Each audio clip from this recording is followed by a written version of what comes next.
পুত্রবধূ সীতা, তোমাকে আমি কিছুই দিতে পারলাম না।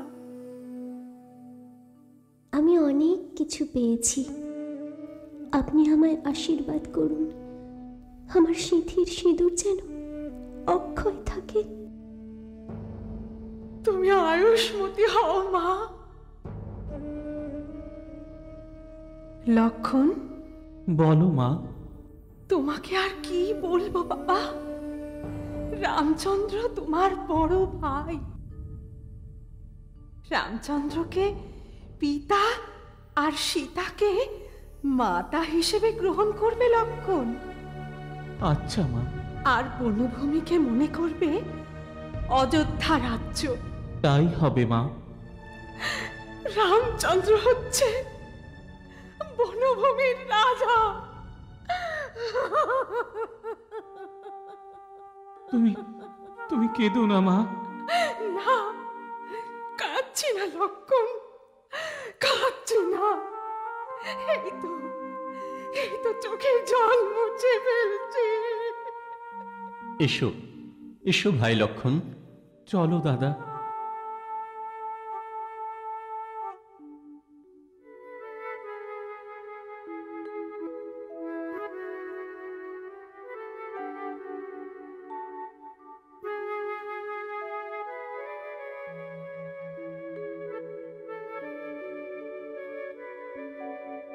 রামচন্দ্র, সীতা, লক্ষণ রাজপ্রাসাদের বাইরে এলেন।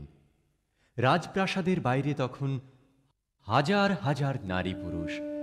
তারা চিৎকার করে কাঁদছে, যাবেন না হে প্রভু, আপনি যাবেন না। পিতৃসত্য পালনের জন্য আপনি বনবাসে চলে যাচ্ছেন। অযোধ্যা শেষ হয়ে যাবে, প্রভু আপনি যাবেন না। ওই কইকেয়ীর জন্য আমাদের সর্বনাশ হলো। ভরত রাজা হলে আমরা মানব না। সীতাকে আমরা অযোধ্যা ছেড়ে যেতে দেব না, কিছুতেই যেতে দেব না। না না, কিছুতেই যেতে দেব না। আপনি বিরাট যাবেন না।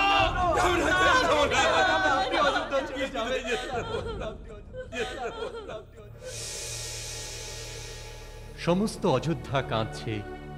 চারিদিকে প্রচার হয়ে গেল রামচন্দ্র বনবাসে যাচ্ছে, সঙ্গে সীতা আর লক্ষণ।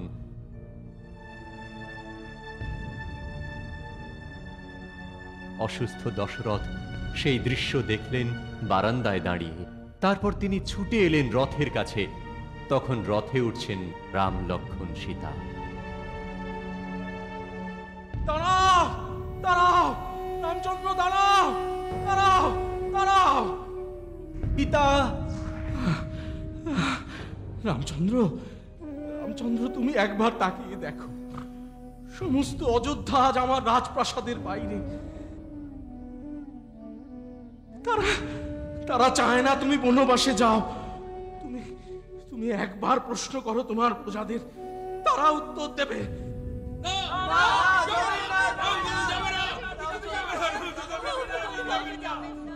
না না, যাবেন না, আপনি বনবাসে যাবেন না। ভরতকে আমরা রাজা হিসেবে মানব না, কিছুতেই মানব না। ওই শোনো শোনো রামচন্দ্র, শোনো।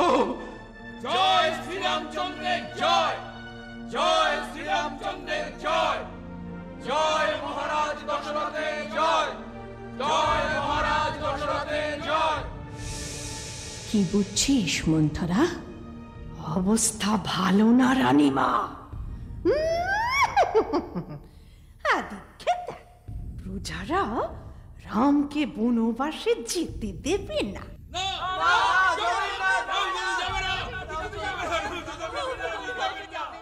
তাহলে কি হবে মন্থরা? ভরত কি তাহলে অযোধ্যার রাজা হতে পারবে না? হবে হবে। রাজা দশরথ তোমার কাছে প্রতিজ্ঞাবদ্ধ। মনে হচ্ছে এবার তিনি তার প্রতিজ্ঞা ভেঙে ফেলবেন। শোনো ভাই সব, তোমাদের ছেড়ে বনবাসে যেতে আমারও ভালো লাগছে না, কিন্তু আমি পিতৃসত্য পালন করব। আমার পিতা আমার কাছে ঈশ্বর। ঈশ্বরের অবমাননা আমি করতে পারি না। রামচন্দ্র, রামচন্দ্র, আমি আমার প্রতিজ্ঞা তুলে নিচ্ছি। তুমি বনবাসে যেও না। না না পিতা, এতে আপনার ধর্ম রক্ষা হবে না, মা কৈকেয়ীর ইচ্ছা পূর্ণ হবে না। আমি বনবাসে যাবই পিতা।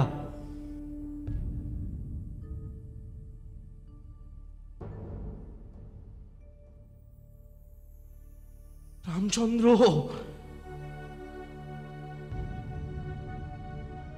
গুরুদেব। বলো রামচন্দ্র, আপনি আমার গুরুদেব, আমার শিক্ষা গুরু। আপনি বলুন আমাকে, আমি ঠিক পথে চলছি কিনা। তুমি রামচন্দ্র, তোমাকে পিতৃসত্য পালন করতে হবে।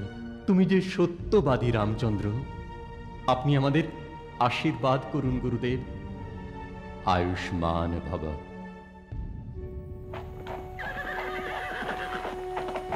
রামচন্দ্র, সীতা আর লক্ষ্মণ সবার আশীর্বাদ নিয়ে বনবাসে চললেন।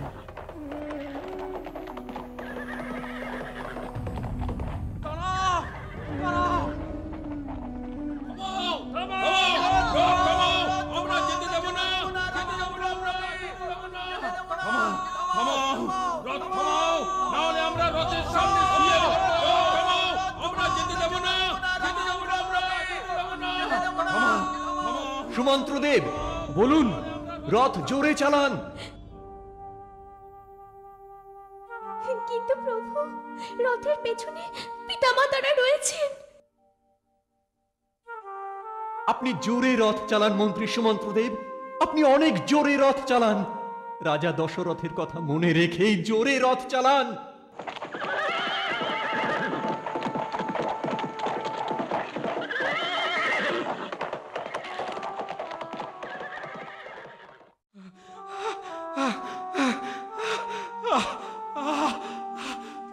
চলে গেল, চলে গেল, আমার নাম চলে গেল। সেই ছোটবেলার নাম আমাকে ছেড়ে চলে গেল। মহারাজ, মহারাজ, মহারাজ, মহারাজ, আপনি ফিরে চলুন, ফিরে চলুন। কোথায় ফিরবো? সেই রাজপ্রাসাদে, যেখানে ওই রাক্ষসী কৈকেয়ী আছে, যে কিনা রামচন্দ্রকে বনবাসে পাঠালো, তার কাছে ফিরে যাব।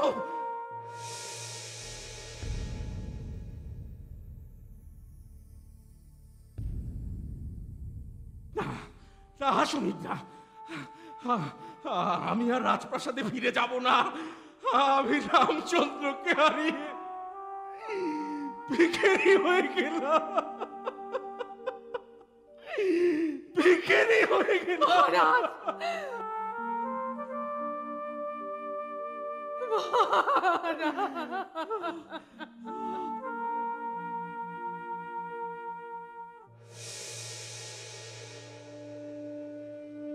মহারাজ, আপনি আপনি অসুস্থ বোধ করছেন মহারাজ।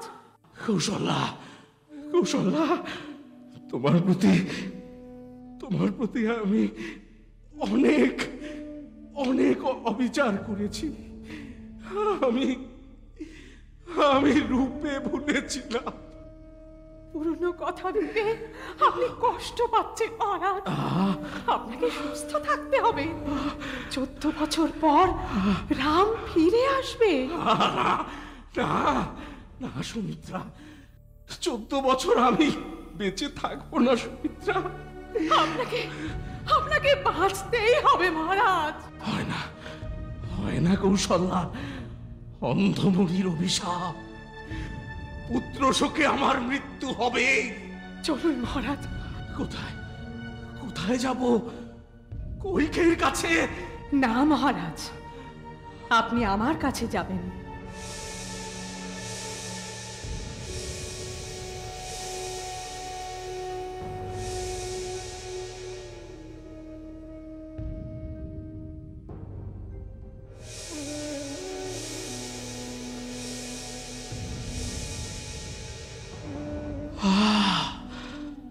কৌশল্যা,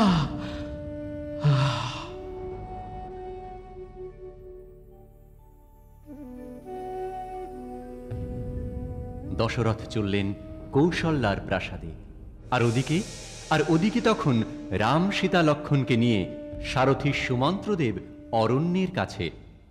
সেখানেও তখন হাজার হাজার প্রজা রাম তাদের ফিরে যেতে অনুরোধ করলেন। তোমরা আমার কথা শোনো, আমি অরণ্যে চলে এসেছি।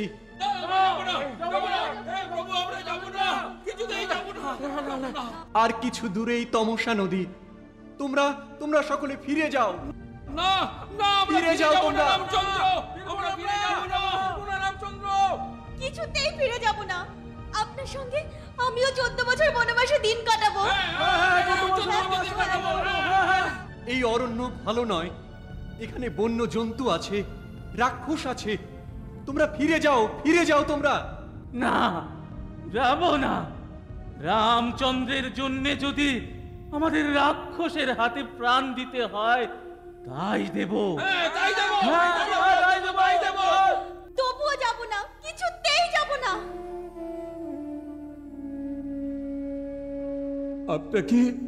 আপনাকে এখনো অনুরোধ করছি, হে প্রভু, আপনি ছাড়া অযোধ্যায় বাস করা বৃথা, বৃথা। আপনি ফিরে চলুন, আপনি ফিরে চলুন। না, তার হয় না। আমি ফিরে গেলে পিতার ধর্ম রক্ষা হবে না। ভরত রাজা হবে কি করে?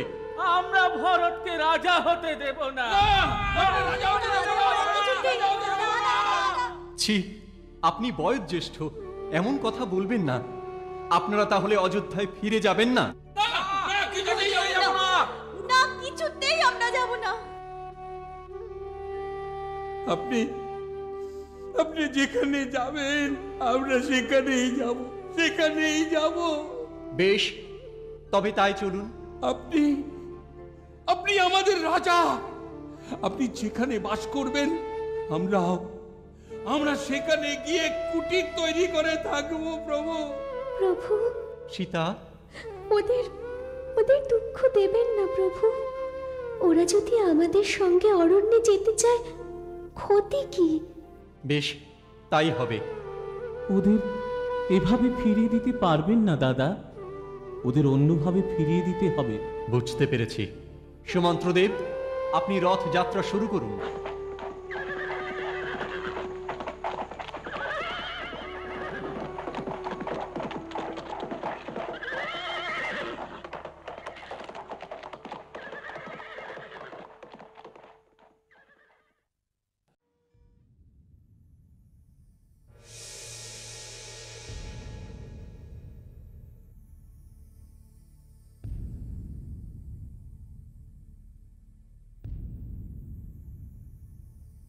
শুনেছ রানীমা? আবার কি শুনবো মন্থরা? বুড়ো বয়সে ঢং, আবার কি? আহ, কি হয়েছে বলবি তো? তোমার মহারাজ হুম, উনি কৌশল্যার প্রাসাদে গিয়ে উঠেছেন। কি? তবে আর বলছি কি, কৌশল্যার প্রাসাদে? অত চিন্তা কেন তোমার? শুধু ভরতকে আসতে দাও।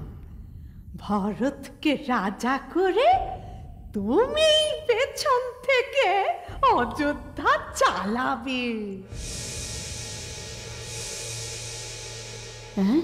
হ্যাঁ, আর দশরথকে বন্দি করে রাখবে নিজের কাছে, আর কৌশল্যা আর সুমিত্রাকে তোমার দাসী করে রাখবে।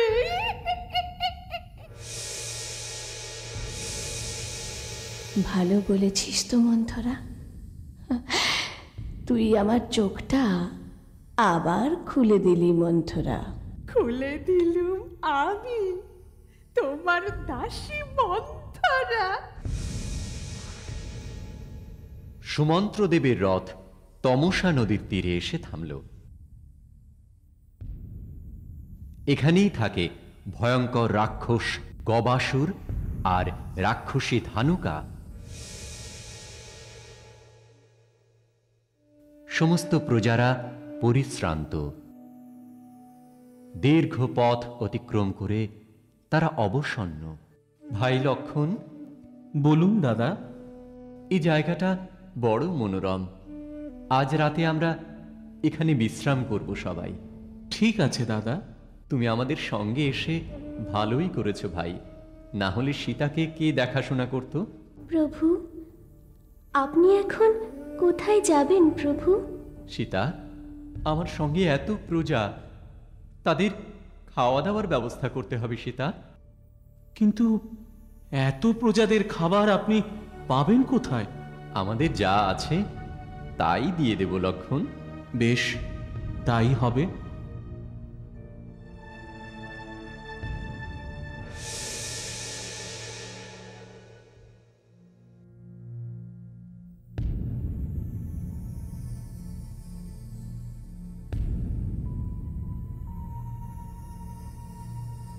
হে ভগবান, দেবরাজ ইন্দ্রদেব, আপনি হঠাৎ? আপনার কাছেই আসতে হলো।